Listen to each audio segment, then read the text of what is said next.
या ठिकाणचा हा अर्ज महायुतीचा आहे आणि महायुतीचे सर्व आमदार या ठिकाणी हजर आहेत. जे विरोधातले आहेत असं आपलं मत आहे, ते सर्व सध्या महायुतीला मदत करूनच स्वतःचा मतदारसंघ चालवतो.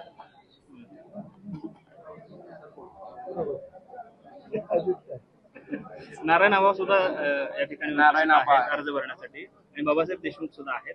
त्यामुळे ही निवडणूक बिनविरोध होईल अशी चर्चा आहे. काय वाटतं?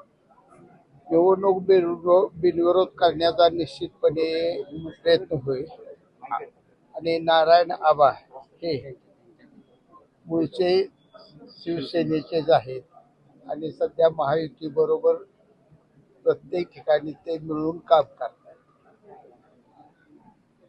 काँग्रेसला काय आवाहन असणार आहे, म्हणजे विशेषतः प्रणिती शिंदेना जे नेतृत्व करतात जिल्ह्याचं काँग्रेसचं, त्यांना काय आव्हान असणार आहे? बिनविरोधसाठी आपण त्यांना विनंती करताय?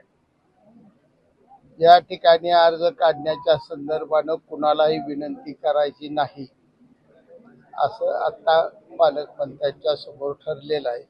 त्यामुळे आम्ही कुणालाही अर्ज काढा म्हणून विनंती करणार नाही. आम्ही मजबूतपणाने निवडणूक लढवू. पण पालकमंत्री स्वतः म्हणतात की मी सर्वांना विनंती करतो, विरोधकांना विनंती करतो की त्यांनी बिनविरोध करावे आणि इतिहास ही परंपरा जी आहे सोलापूरमध्ये ती निर्माण करावी, इतिहास निर्माण करावा. आज बिनविरोध करायचं ठरलं तर बरेच प्रश्न येतील ज्या त्यावेळी होतील. आपल्या पक्षाच्या एका पदाधिकाऱ्याने सुद्धा उमेदवारी अर्ज दाखल केलेला आहे. ते अर्ज माघार घेतील का रमेश बारसकर मोहचे? त्यांनी उमेदवारी अर्ज दाखल केलाय शिवसेनेच्या. 100% पाठिंबा. 17 पैकी आपल्याला 4 विधान परिषदेच्या जागा मिळालेल्या आहेत. मोठा भाऊ भाजप दिसतो.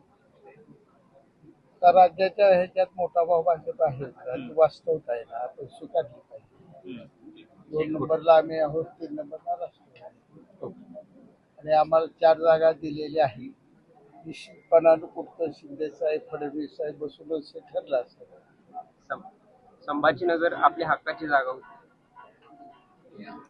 आता तडजोडीत नेमकं कुठं काय ठरलंय ते वरिष्ठ पातळीवर काढणार आहे. परंतु एखादी जागा जरी कमी झाली असेल त्या बदल्यात निश्चितपणे सेनेला दुसरं काहीतरी मोठं देण्यात आलेलं असेल.